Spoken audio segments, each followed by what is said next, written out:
Discuss करने जा रहे हैं हम लोग ह्यूमन बॉडी सिस्टम्स के बारे में।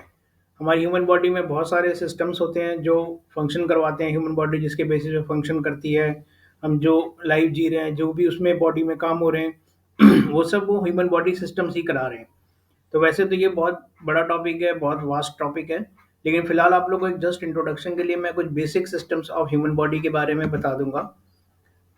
आप लोग को मतलब ये बेसिक इंट्रोडक्शन होना बहुत ज़रूरी है, क्योंकि ये आपको डायरेक्ट ट्रीटमेंट में नहीं यूज़ होंगे, लेकिन स्टिल आपकी प्रैक्टिस में कहीं ना कहीं ये हेल्प करने वाले हैं। तो हमारे कोर्स में कोई भी टॉपिक ऐसा नहीं है कि जिसको आप इग्नोर करें। हर टॉपिक आपको समझ में आना चाहिए, कहीं ना कहीं डायरेक्टली इनडायरेक्टली ये आपको प्रैक्टिस में काम आने वाला है।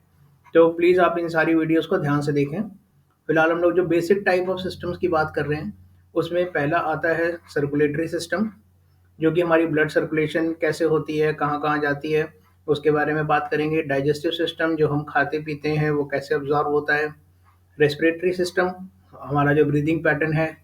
नर्वस सिस्टम, हमारा ब्रेन और नर्व्स कैसे काम करते हैं उनके बारे में है। फिर स्केलेटल सिस्टम आता है जो हमारी बोन्स के बारे में है। दूसरा मस्कुलर सिस्टम आता है जो हमारी मसल्स के बारे में है। ये जो लास्ट के दो टॉपिक हैं, स्केलेटल सिस्टम और मस्कुलर सिस्टम, ये बहुत ज़्यादा इंपॉर्टेंट है आपके लिए। इनको आप हमने थोड़ा सा डिटेल में भी बताया और आपने इनको बहुत ज़्यादा ध्यान से पढ़ना भी है, क्योंकि पूरी लाइफ यही दोनों ज़्यादा काम आने वाले हैं। तो हम लोग अब स्टार्ट करेंगे सर्कुलेटरी सिस्टम के बारे में। आप इसमें ध्यान से देखिए, लिखा हुआ है the circulatory system is also referred to as the cardiovascular system. जो सर्कुलेटरी सिस्टम है उसको कार्डियोवास्कुलर सिस्टम भी कहा जाता है।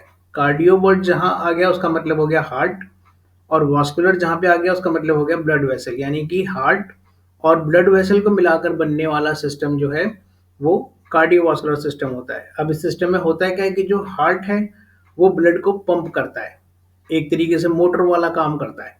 तो हार्ट जब पंप करेगा तो वो एक ब्लड वेसल ऐसी होती है जिससे वो भेजेगा ब्लड को बाकी बॉडी पार्ट में। वो ब्लड वहां से बाकी बॉडी पार्ट में गया, घूम घाम के फिर वापस हार्ट के दूसरे चैम्बर में आता है। तो जो ब्लड वेसल, इसमें लिखा है it comprises the heart and all the blood vessel. कौन कौन सी blood vessels? Arteries, capillaries and veins. उसमें आर्टरीज होती हैं, कैपिलरीज होती हैं और वेन्स होती हैं। अब आर्टरीज क्या है? आर्टरीज वो ब्लड वेसल है इनके बारे में कहा जाता है arteries are the blood vessel which carries blood away from the heart. आप इसको इस तरीके से याद रखते हैं, ए से आर्टरीज होता है, ए से अवे होता है, यानी कि विच carries blood away from the heart. वो ब्लड वेसल जो ब्लड को हार्ट से दूर ले जाती हैं उनको आर्टरीज कहते हैं, कि वो हार्ट से निकली और बाकी बॉडी पार्ट में गई। फिर अब वही आर्टरी जब आगे आगे आगे चल के और जॉइंट्स में पहुंचती हैं, मसल्स में पहुंचती हैं, तो वो कैपिलरीज में कन्वर्ट हो जाते हैं। कैपिलरीज होती हैं छोटी छोटी वाली ब्लड वेसल्स, और वेन्स वो होती हैं जो ब्लड हार्ट की तरफ लेकर आती हैं। तो एक तरीके से हार्ट में ये तीन तरीके की ब्लड वेसल्स हैं, आर्टरीज, कैपिलरीज और वेन्स। और इसमें लिखा है there are essentially two components of circulation, namely systemic circulation और पुल्मोनरी सर्कुलेशन। यहाँ लिखा है कि इसमें दो तरीके के खास सर्कुलेशन होते हैं, एक सिस्टमिक सर्कुलेशन होता है और एक पुल्मोनरी सर्कुलेशन होता है। मैं आपको इसको और डिटेल में दिखा देता हूँ। जैसे अब हाँ, इस इमेज को थोड़ा बड़ा करके देखते हैं। अब देखिए, ये जो ऊपर जो ये रेड है ये लंग्स हैं। लंग्स को हम लोग आगे रेस्पिरेटरी सिस्टम में पढ़ेंगे कि लंग्स का काम होता है बॉडी में ऑक्सीजन जनरेट करना और कार्बन डाइऑक्साइड को बाहर निकालना, यानी कि लंग्स ने ऑक्सीजन जनरेट किया। अब एक सर्कुलेटरी सिस्टम तो ऐसा है जो हार्ट से लंग के बीच में जा रहा है, यानी कि जो हार्ट्स में डीऑक्सीजनेटेड ब्लड आया, यानी कि जो ऐसा ब्लड जिसमें ऑक्सीजन नहीं है, वो जो आया वो पहले जाएगा लंग्स के पास। लंग्स उसमें ऑक्सीजन भरेगी और वो वापस हार्ट में डालेगी और हार्ट से वो बाकी उसमें जाएगा। तो यानी कि वो सर्कुलेटरी सिस्टम जो हार्ट और लंग के बीच में है उसको पुल्मोनरी कहते हैं। पुल्मोनरी सर्कुलेशन जो आपने इस इमेज में देखा था, ये पुल्मोनरी सर्कुलेशन, यानी कि जो हार्ट और लंग के बीच का जो कनेक्शन है वो पुल्मोनरी सर्कुलेशन है। और जो हार्ट का और बाकी की बॉडी का जो सर्कुलेशन है उसको सिस्टमिक सर्कुलेशन कहते हैं। तो अब आप इसमें ध्यान से देखें कि जैसे आप ये राइट साइड वाली इमेज देखेंगे, इसमें सारी ब्लड वेसल्स को रेड दिखाया हुआ है कि ये हार्ट सेंटर में है।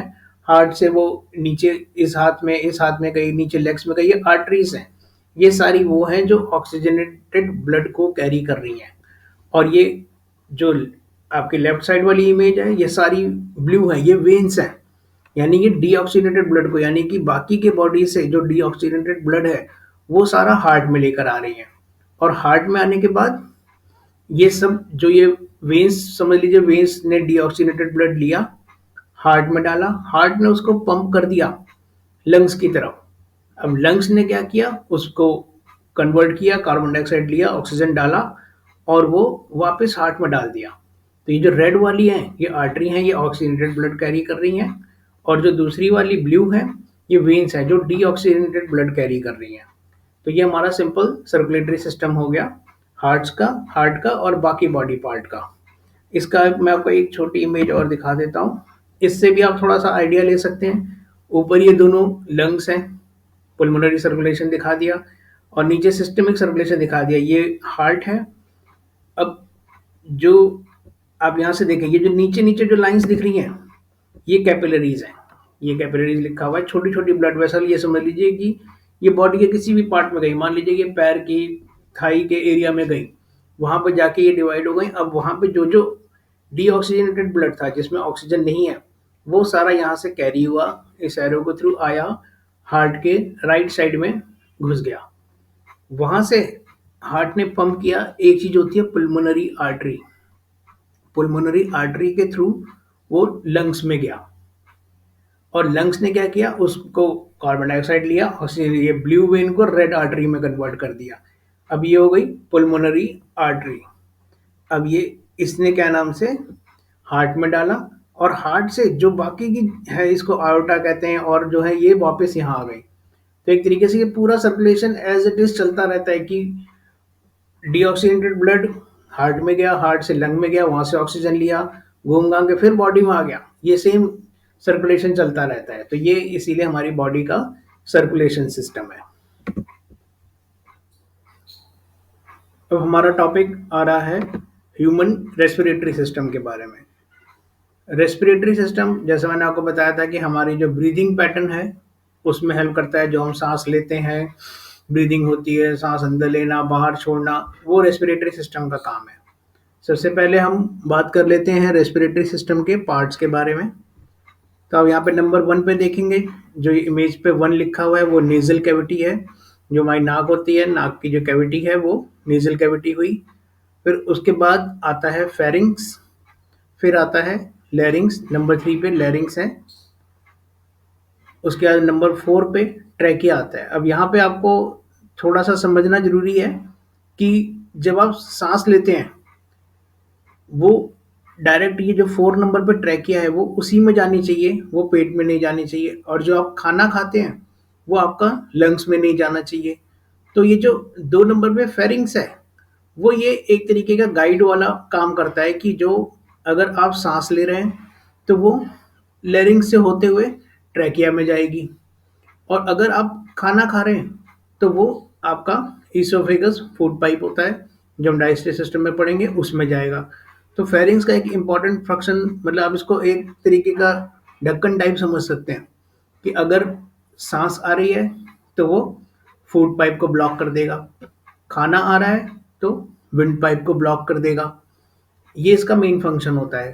खैर 1 आपने देख लिया नेजल कैविटी, 2 पे फेरिंग्स हो गया, 3 पे अपना लैरिंग्स हो गया।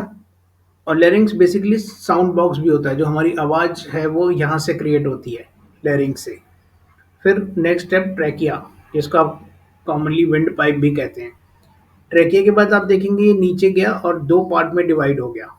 दोनों साइड की लंग्स के लिए एक एक ब्रांचेस चली गई। जो भी हमने सांस ली वो यहाँ से फिल्टर होकर नीचे आई, और इधर दोनों साइड दोनों दोनों लंग्स में चली गई। जो 5 नंबर पे ये 2 ब्रांचेस हैं इनको देखिए ब्रोंकाई कहते हैं।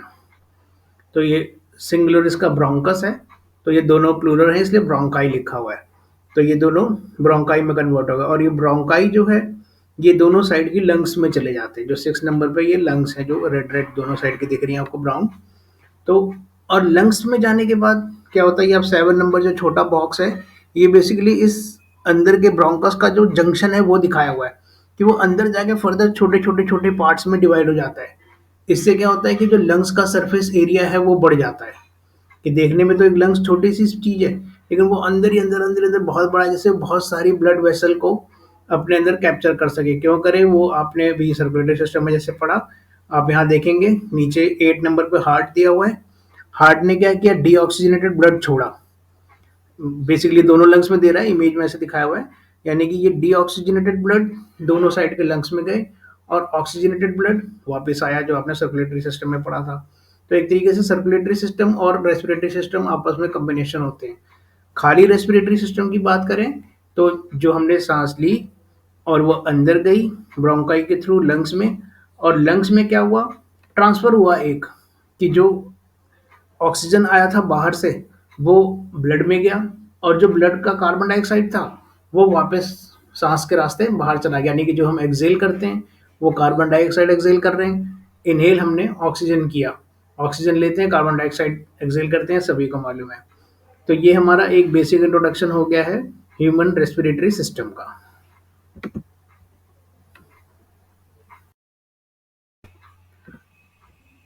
नेक्स्ट हमारा टॉपिक आ रहा है digestive system. Human digestive system के बारे में बात करेंगे। सबसे पहले हम इसके पार्ट्स के बारे में देख लेते हैं। नंबर वन, जो मुंह के पास लिखा हुआ है वन, माउथ है वो, हमारी ओरल ओपनिंग जहाँ से हम खाना खाते हैं। सेकंड पे टीथ आता है, अंदर दांत है जो हमारे। थर्ड नंबर पे सेलिवरी ग्लैंड्स होते हैं, ये जो थूक आपके अंदर जो गाल और जो लार जिसको कहते हैं वो जो प्रोड्यूस करता है वो सेलिवरी ग्लैंड्स होते हैं, जो सलाइवा बेसिकली उसको प्रोड्यूस करता है। फिर वही फेरिंग्स यहाँ पे भी आ गया है फोर्थ नंबर पे। फिफ्थ पे ईसोफिगस आ गया, यानी कि फूड पाइप। सिक्स नंबर पे लीवर है आपका। सेवेंथ पे स्टमक है। एट्थ नंबर पे ये छुपा हुआ सा बहुत छोटा सा पैंक्रियास है। इन सब चीज़ों के बारे में आपको अभी बताऊंगा, अभी आप जस्ट इनका नाम इंट्रोडक्शन देख लीजिए। फिर स्टमक के बाद जब आप नीचे आएंगे तो पहले स्मॉल इंटेस्टाइन आती है, फिर वो स्मॉल इंटेस्टाइन जो है वो लार्ज इंटेस्टाइन में कन्वर्ट हो जाती है। यानी कि ये जो बाहर नाइन्थ नंबर पे वो लार्ज इंटेस्टाइन है, और लार्ज इंटेस्टाइन लास्ट में रेक्टम में कन्वर्ट होती है, जहाँ पे जो भी हमारे फूड का जो एब्जॉर्ब हो गया सारा, उसके बाद उसकी जो उसको एक्सक्रीट करना है हमें, वो फिर एनस में पहुंच जाता है। तो हम फंक्शन की बात करेंगे कि डाइजेशन में इन सारे पार्ट्स का क्या रोल है। तो ओरल कैविटी तो आप जानते हैं कि भाई हम मुंह से ही खाना खाते हैं। टीथ हमारे ज़रूरी हैं क्योंकि जितना हम च्यू करेंगे उतना वो बॉडी में डाइजेस्ट अच्छे से होंगे। सैलिवरी ग्लैंड जो हैं वो सलाइवा प्रोड्यूस करते हैं, जो कि फर्दर डाइजेशन में हेल्प करते हैं। फेरिंग्स वही जो हमने उसमें बात की थी रेस्पिरेशन में, ये गाइड करेगा कि जो अब खाना खाया है आपने वो ईसोफेगस यानी फूड पाइप में ही जाए। ईसोफेगस से होकर खाना स्टमक में आ गया। स्टमक में भी बहुत सारा डाइजेशन का, कई फूड ऐसे होते हैं जो स्टमक में डाइजेस्ट होते हैं। उसके बाद में लीवर हमारे डाइजेशन में बहुत ज़्यादा हेल्प करता है। लीवर के अंदर बहुत सारे, जो डिटेल में जब आप पढ़ेंगे उसमें आएगा, फिलहाल आप ये समझिए कि लीवर का भी डाइजेशन में, अब्जॉर्प्शन में काफ़ी हेल्प है। फिर ये छोटा सा जो 8 नंबर पेंक्रियाज है जो इमेज में दिख रहा, वो इम्पोर्टेंट क्यों है, क्योंकि वो इंसुलिन प्रोड्यूस करता है। और इंसुलिन बेसिकली क्या करता है कि ग्लूकोज को डाइजेस्ट करता है। तो इसीलिए अगर किसी पेशेंट का ये 8 नंबर वाला पैंक्रियाज ढंग से काम नहीं करेगा तो पेशेंट की बॉडी में जो इंसुलिन है वो कम हो जाएगा। इंसुलिन कम होगा तो ग्लूकोज बढ़ जाएगा। कई पेशेंट को इसी तरीके से शुगर भी हो जाता है। फिर उसके बाद में हमारा स्मॉल इंटेस्टाइन आता है।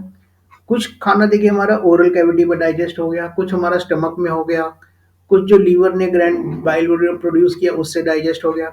फिर कुछ स्मॉल इंटेस्टाइन में डाइजेशन भी हो जाता है, एब्जॉर्प्शन भी शुरू हो जाता है, कि जो हमने डाइजेस्ट करने के बाद उसको एब्जॉर्ब करना शुरू किया। ऐसे ही सेम चीज़ लार्ज इंटेस्टाइन में होती है।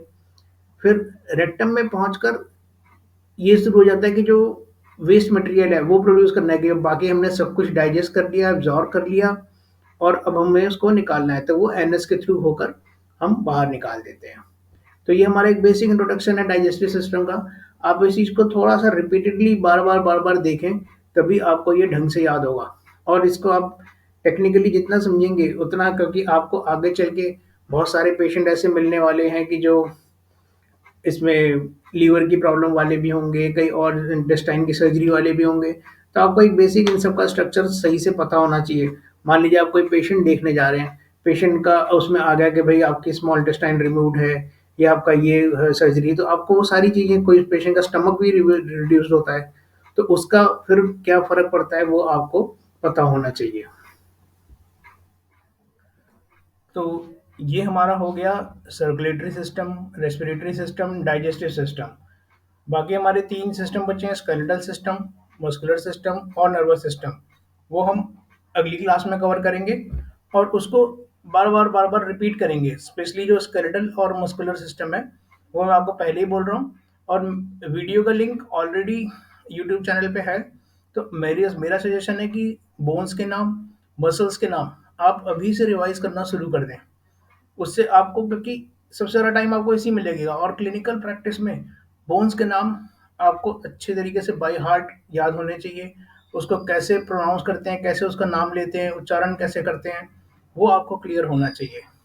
तो अब हमारी जो नेक्स्ट क्लास होगी, उसमें हम लोग अपने बाकी के सिस्टम्स के बारे में बात करेंगे।